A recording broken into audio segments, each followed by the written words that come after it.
It's strange talking about World War II, especially when you consider the fact that World War II isn't a single war, rather a bunch of different wars in different places which became tangled together. Even the question of when did the war begin can get controversial. Sure, most will say September the 1st, 1939, but that's certainly not the case for Japan and China. The parameters regarding the tier list have changed. The previous video, the World War I performance tier list, was kind of experimental. I'll probably do more of these types of videos over time, and I do think the World War I tier list will be seen as the odd one, as it focuses far more on humor rather than something more concrete, as this one, and probably any other tier list which, let's face it, I'll probably do. So first, there's a new tier around called the question mark tier. This tier is reserved for the countries which barely did anything in the war, so they're a little difficult to judge. Furthermore, because of changes in, say, the country's scores, F tier is much more difficult to achieve than what it was, as in, nothing short of an absolute disaster can put a country in F tier. Basically, it is now as difficult to be in F tier as it is to be in S tier. I'll have more to say about these changes in a separate video I plan to make later. Maybe it'll be a live stream, but no promises on that. Also, World War II is an extremely unique war, because one has to factor more than just the general performance of the rank and file.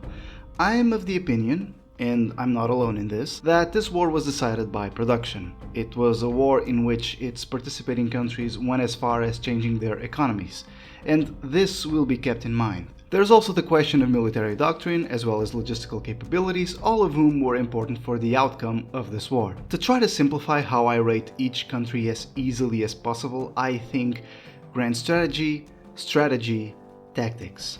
In essence, bigger picture generally goes first. Not always, but generally it does. I'm pretty sure not everybody is going to be satisfied, but I don't think that would happen regardless of my choices. World War II was fought over a lot of land, and plenty of it changed ownership over time. Could I have owned land? Could you own land? Well, maybe you haven't heard of established titles.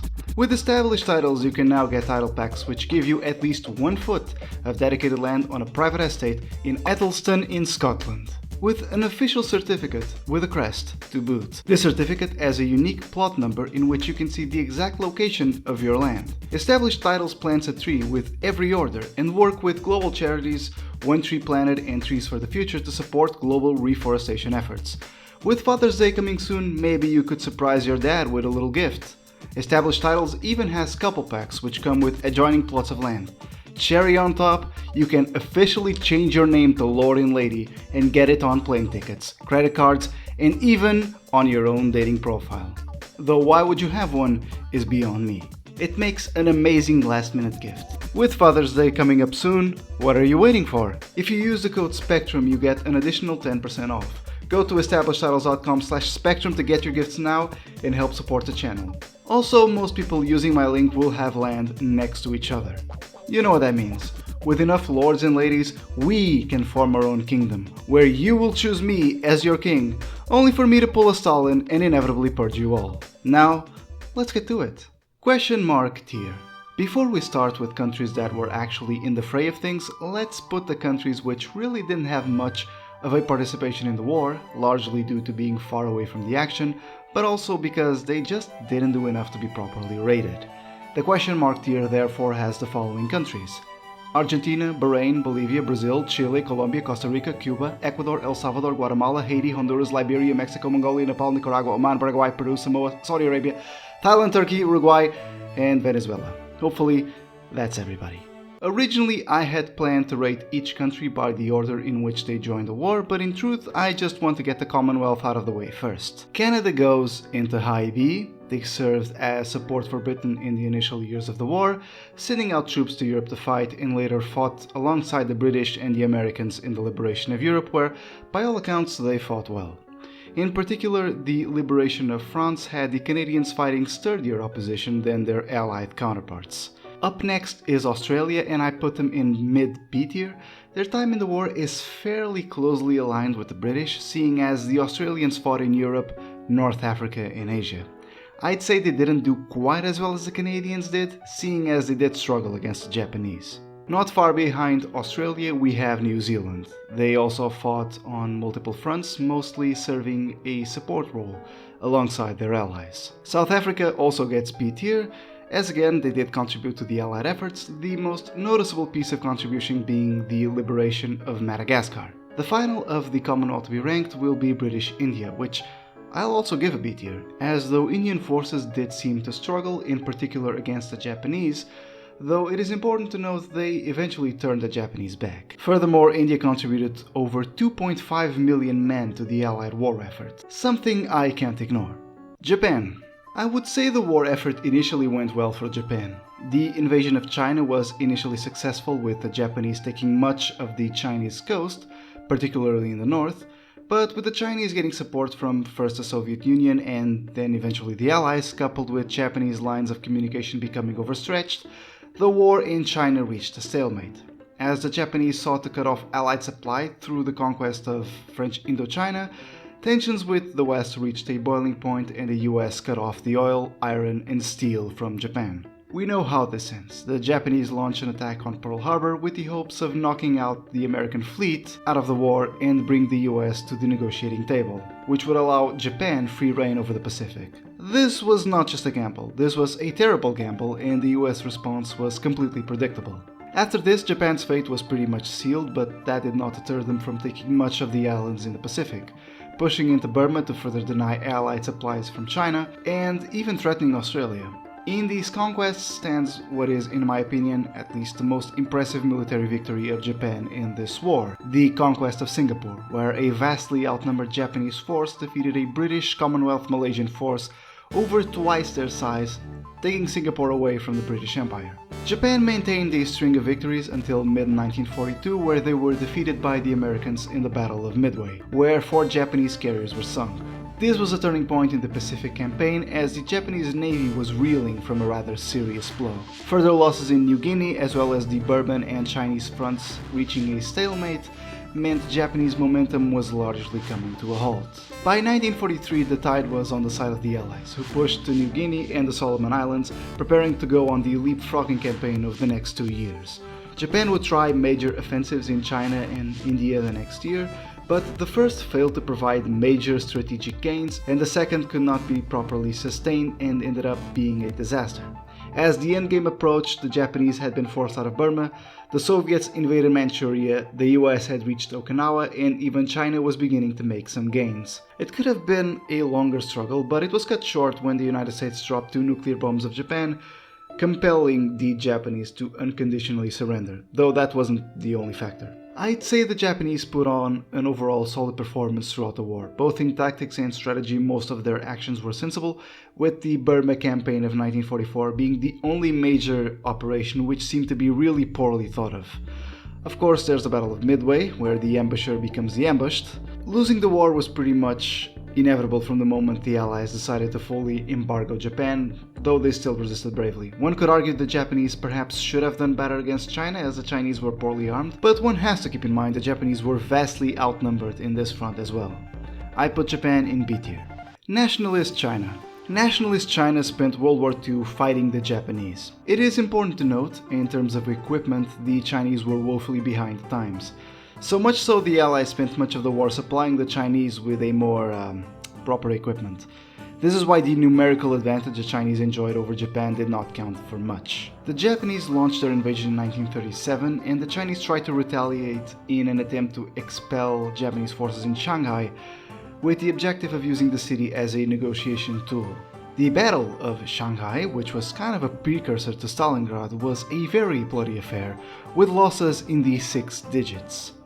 Using this victory, the Japanese also took the Chinese capital of Nanjing, committing atrocities to the inhabitants. As the Japanese advanced, the Chinese changed tactics, flooding the Yellow River, trading space for time, denying the Japanese a major battle, and forcing the Japanese to overstretch communication and supply lines. Essentially, the Chinese began employing Fabian tactics. Furthermore, China had established land routes to ports in French Indochina and British Burma so they could receive the war materials necessary to fight the war, which rendered the Japanese conquest of all Chinese ports worthless. Chinese troops would eventually help the British repel Japanese troops in Burma, though by this point Japan was increasingly finding itself surrounded by enemies. By the time Japan surrendered, China was actually recovering lost territory. China fought a sacrificial war, and to this day nobody knows exactly how many men they lost, but it's at least 7 digits and potentially 8. Though they had a massive manpower advantage, the poorly equipped and poorly trained troops meant they were largely ineffective on the battlefield, and had to resort to scorched earth tactics in order to get by. C tier. Communist China. While Nationalist China was fighting a no-holds-barred, all-out war against Japan, Communist China was in the north, barely getting involved. The one exception to this was the 100 Regiment's offensive, and the degree of success in this offensive is largely debated, though there's no doubt it damaged the Japanese war effort in China through the destruction of infrastructure. I personally don't think Communist China can be reliably ranked by just this, therefore they'll be placed in the question mark tier. Germany.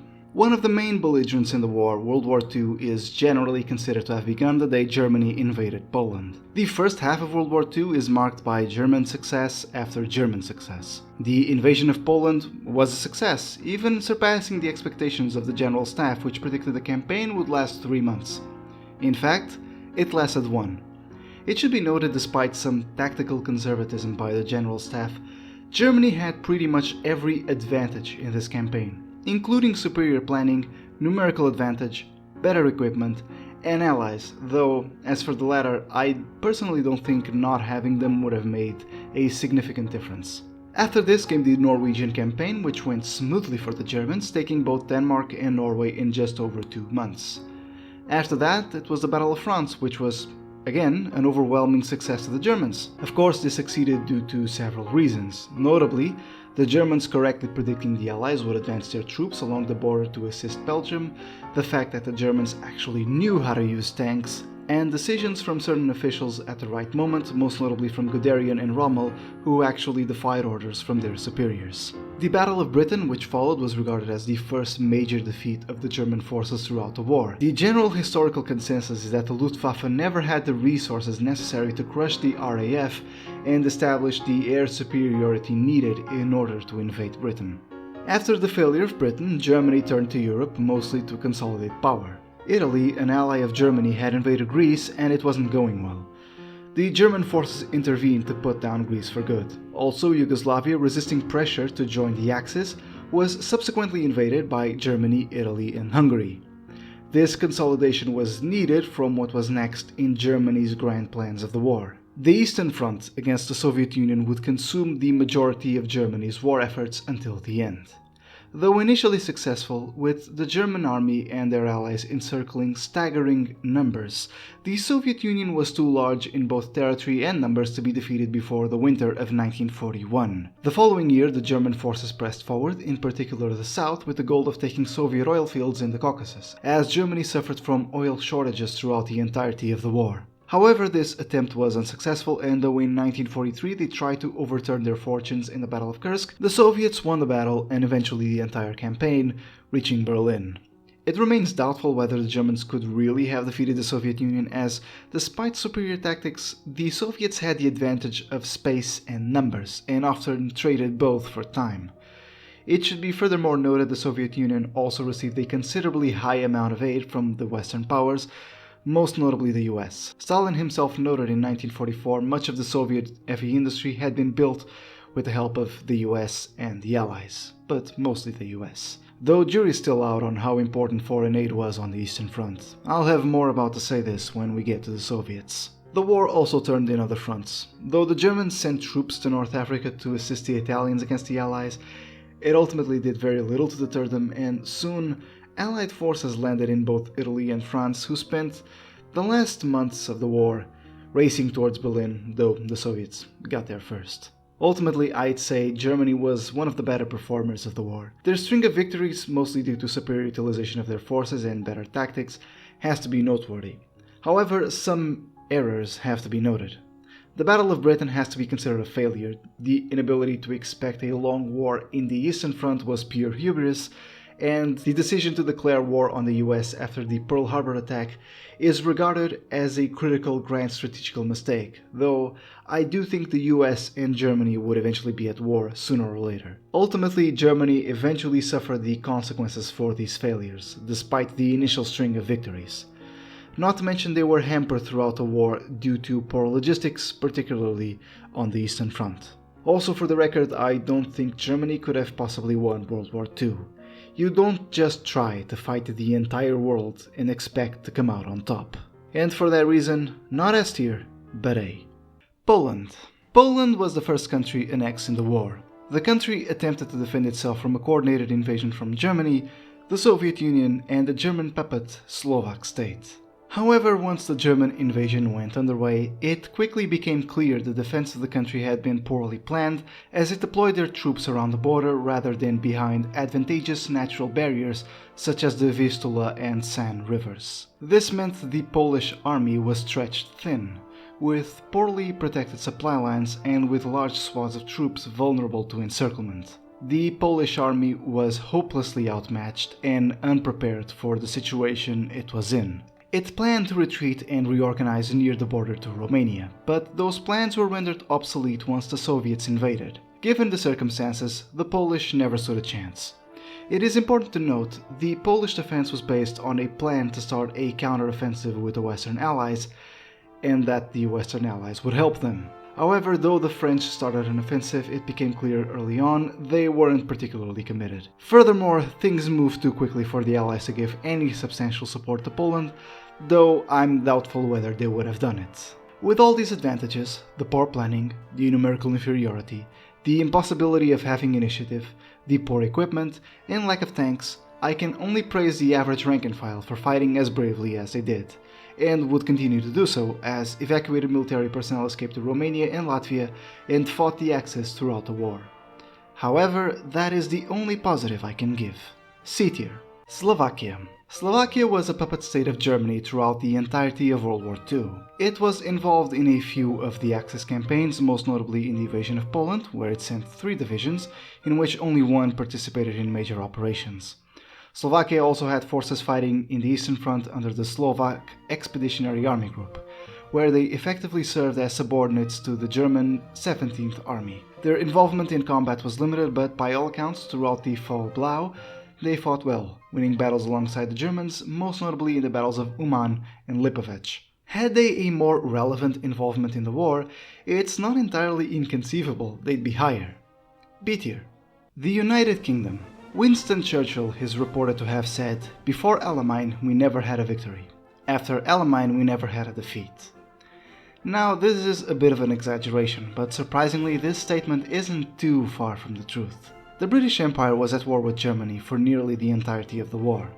As the Germans defeated Poland too quickly for the UK to commit any troops to the Polish campaign, the UK chose to dispatch the BEF to France in order to help defend the country, eventually reaching 200,000 men. The Norwegian campaign would prove to be, broadly, a failure for the Allies, though the British had a degree of limited success as they inflicted heavy losses on the Kriegsmarine.